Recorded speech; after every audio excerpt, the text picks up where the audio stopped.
अब देखो इस वाली वर्कशीट में क्या दे रखा है आपको, इनर्शिया के बारे में बता रखा है इस वर्कशीट में, है ना।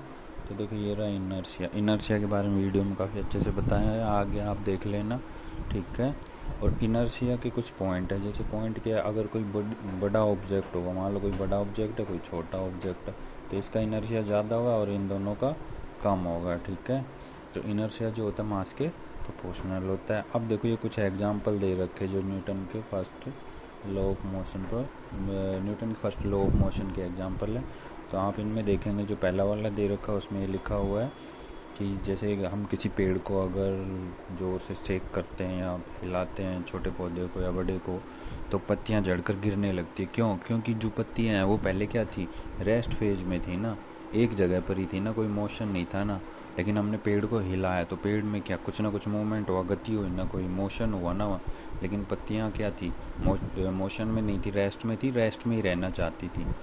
तो इसलिए क्या हुआ, उनके ऊपर जब हमने फोर्स लगाया पेड़ के ऊपर, तो जिस पर फोर्स लगाया, पेड़ पर फोर्स लगाया, तो उसका जो तना था वो तो स्टेम क्या हुआ, स्टेम क्या हुआ, मोशन में आ गया, लेकिन पत्तियां वहीं रही। तो इसलिए वो क्या हुआ, टूट करके गिर गई। अब देखो इसमें दूसरा क्या है, जब हम बस में बैठते हैं, तो जब मान लो अगर बस रुकी हुई है ना, अगर बस एक जगह पर खड़ी है, रुकी हुई है, तो हमारी बॉडी भी एक जगह पर रुकी हुई है, कोई वेलोसिटी नहीं है, कोई वेग नहीं है। मान लो अगर बस जो है 50 की स्पीड से चल रही है, 50 किलोमीटर पर आवर की स्पीड से चल रही है, तो हमारी बॉडी भी तो, जो अगर कोई बाहर से हमें देखेगा, जो बाहर खड़ा है, तो हम वो देखेगा कि हमारी स्पीड भी तो 50 किलोमीटर पर आवर है, अगर हम बस में बैठे हो तो हम भी तो उसी स्पीड से चल रहे हैं। अब मान लो बस वाले ने लगा दिए ब्रेक, अब उसने ब्रेक अप्लाई किया, तो क्या हुआ, बस तो क्या हो गई, बस तो रुक गई, है ना, बस तो रुक गई, है ना। लेकिन हमारी बॉडी तो अब भी उसी, मतलब उसी स्पीड से क्या आगे की तरफ जा रही है। तो हमारे पाँव बस के जो उसके फ्लोर के टच में थे, तो उनकी स्पीड कम होगी, लेकिन हमारे ऊपर की बॉडी जो थी हमें वो मूवमेंट में ही रही। तो इसलिए हम क्या होता है, आगे की तरफ गिर जाते हैं। और जब बस चलती है तो पीछे की तरफ धक्का लगता है। इन सब का कारण कहीं ना कहीं ये ही है, इनर्शिया से रिलेटेड है, जो न्यूटन के फर्स्ट लॉ ऑफ मोशन से रिलेटेड है। तो इनर्शिया में क्या होता है कि हम पहले गतिशील थे तो गतिशील ही रहना चाहते हैं, रेस्ट में तो रेस्ट में ही रहना चाहते हैं, है ना। तो ऐसे ही एग्जाम्पल दे रखे हैं आपको। अब देखो आज हम बात करेंगे इनर्शिया के बारे में। इनर्शिया क्या होता है, जड़त्व होता है। जड़त्व का मतलब कोई चीज़ जिस पोजीशन में, जिस स्टेट में, उसी स्टेट में रहना चाहती है। कहने का मतलब अगर वो कोई रेस्ट में है कोई चीज़, तो वो रेस्ट में ही रहना चाहती है। अगर कोई मूव कर रही है तो वो मूव ही करते रहना चाहती है। मोशन में है तो मोशन में ही रहना चाहती है, जब तक उस पर कोई एक्सटर्नल अनबैलेंस्ड फोर्स ना अप्लाई किया जाए, ठीक है, तब तक वो उसी फेज में रहना चाहती है। तो इसे क्या इनर्शिया बोल देते हैं हम, है ना।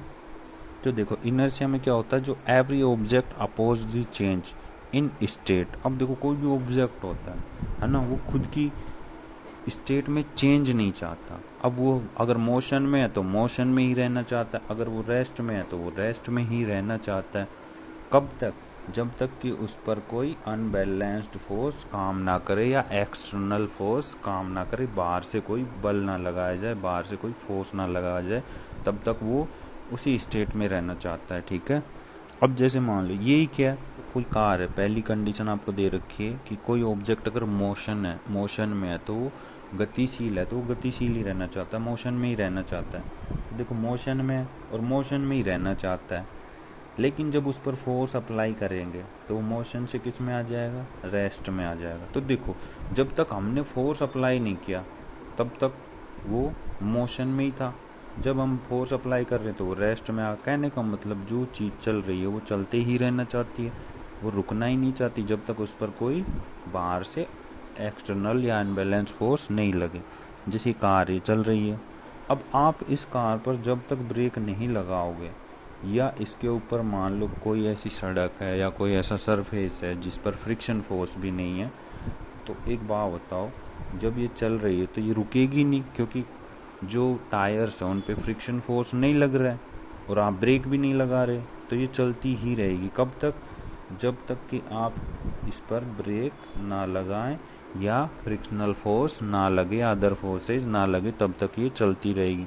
तो चल रही है, चलते ही रहना चाहती है, लेकिन जब इस पर ब्रेक और अदर फोर्स लगते हैं, अदर फोर्स में फ्रिक्शनल फोर्स, बाकी अदर फोर्स जो होते हैं वो अप्लाई करने पर ये रेस्ट में आ जाती है, रुक जाती है।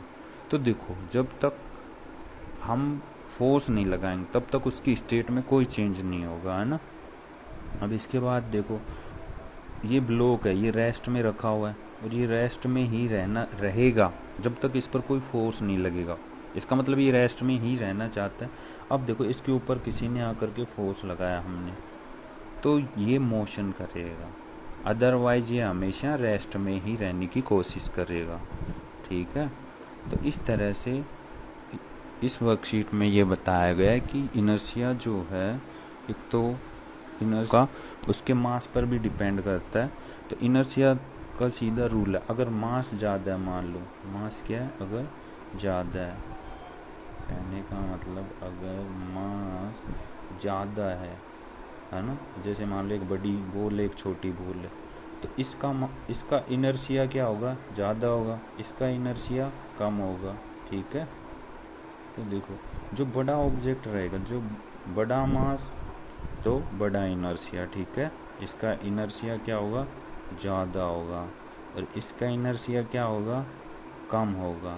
तो इनर्शिया जो है वो किसके प्रोपोर्शनल होता है, मास के प्रोपोर्शनल होता है, ठीक है। तो जितनी बड़ी वस्तु उतना बड़ा इनर्शिया, उतना ज़्यादा इनर्शिया, छोटी वस्तु तो कम इनर्शिया, ठीक है।